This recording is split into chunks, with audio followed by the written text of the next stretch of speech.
Picture this. You wake up on a Tuesday morning. Check your bank account. The number is exactly where you left it. $10,000. 20,000. Whatever number makes you feel safe. You grab your coffee. Open the news. Breaking headline. The U.S. government has officially defaulted on its debt. You instinctively refresh your banking app. The number hasn't changed. And that's the most dangerous part. Because by the time you finished reading that headline, your savings had already changed, without a single dollar moving. Not because the bank took it, not because the market crashed, but because that number just stopped meaning what you think it means. No one teaches you this in school. No one explains it in personal finance books. Government bankruptcy doesn't look like collapse. There's no liquidation sale. No men in suits seizing assets. Your money doesn't disappear. It quietly becomes something else. And if this sounds hypothetical, it isn't. Since 2020 alone, 11 sovereign governments have defaulted on their debt. So let's talk about what actually happens to your savings when the people who print the money run out of it. First, we need to clear something up. Governments don't go bankrupt the way people do. They can't. You and I don't own printing presses. We can't change the value of money after we borrow it. We don't write the rules while we're playing the game. Governments do. When economists say a government is bankrupt, they usually mean one of three things. It can't pay its debts. It won't pay its debts. Or it's paying its debts with money it's creating faster than the economy can absorb. All three lead to the same destination for your savings. They just take different routes and move at different speeds. Right now, the United States has roughly $36 trillion in national debt. That number is growing by about $2 trillion every year, according to Congressional Budget Office projections. These aren't crisis numbers yet, but they are the kind of numbers that unlock certain tools. Tools governments have used before. And when they're used, your savings account becomes part of a process you never agreed to participate in. Let's go back to basics. What is government debt? It's a promise. When the government issues a bond, it's saying, give me money today. I'll give you more money later. Pension funds buy these bonds. Banks buy them. Foreign governments buy them.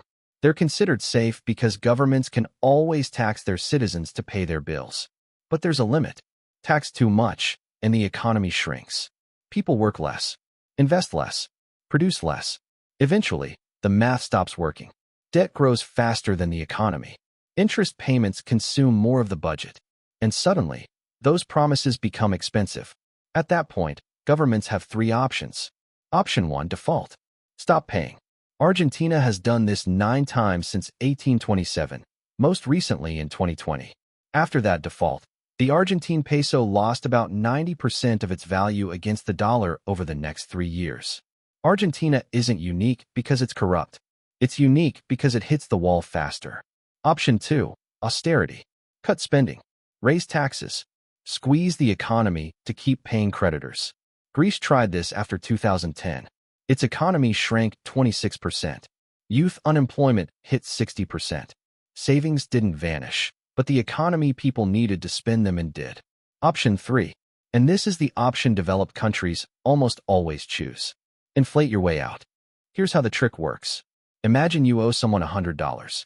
Now imagine that, slowly, everything in the economy costs twice as much. Your salary doubles. Prices double. That $100 debt suddenly feels lighter. Not because you paid it down, but because the money itself is worth less. Governments do this through central banks. The central bank creates new money, uses it to buy government bonds. That money flows into the economy. More dollars chasing the same goods. Prices rise. Debt shrinks in real terms. The technical term is quantitative easing. The practical term is inflation. During COVID, the Federal Reserve's balance sheet grew from $4.2 trillion to nearly $9 trillion in just over 2 years. That money didn't exist before. It was created to stabilize the system. Here's what that meant for savers. If you had $10,000 in 2020 and inflation averaged about 5% for 3 years, that money now buys what roughly $8,600 used to buy. The number didn't change. Your purchasing power did. The Bank of England followed a similar path. UK inflation peaked at 11.1% in 2022, the highest in 40 years. Your savings didn't vanish. They were quietly reduced.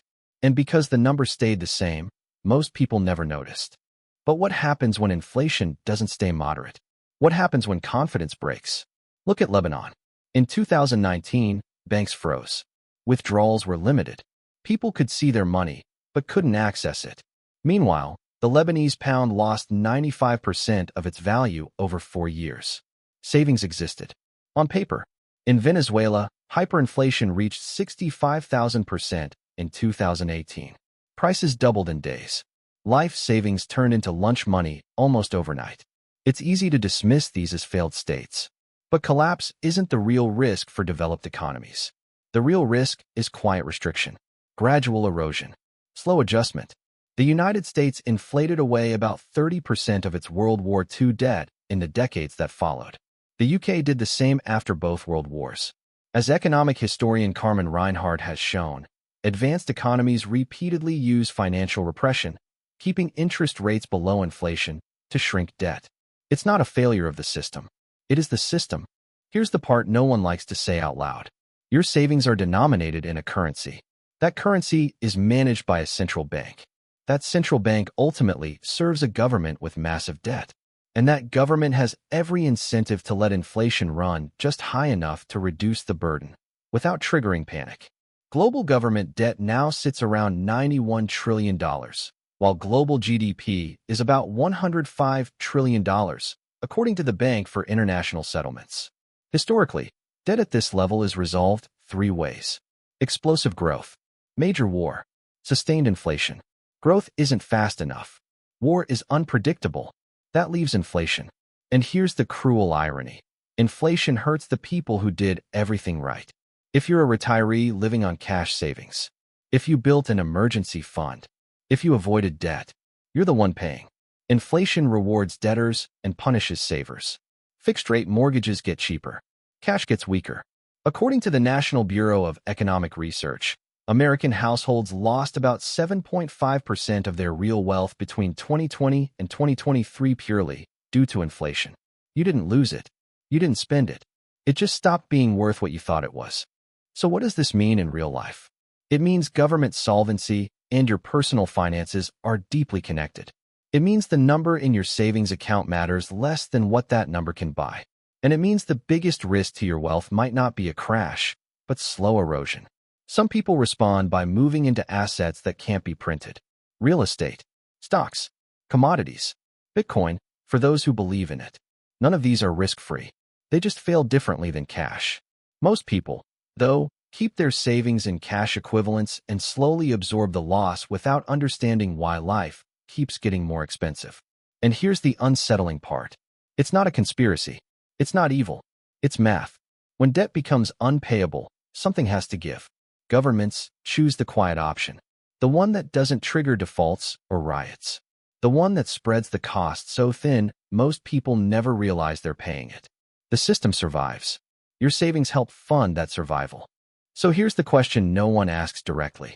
At what point does your savings account stop being a store of value and start becoming a tool for managing government debt? Maybe we're already there. Maybe we've been there longer than we want to admit. Either way, the next time you check your balance and feel secure because the number looks right, remember this. Your savings didn't agree to manage government debt, but that may be the role they've been given. What do you think? Is sustained inflation inevitable in a high-debt world? Or is this simply how modern economies function? Let me know in the comments. And in the next video, I want to explore the other side of this story. How people, across history, recognize these moments, and what they did to protect themselves before the system adjusted. If you found this valuable, hit the like button and share this with someone who'd appreciate it.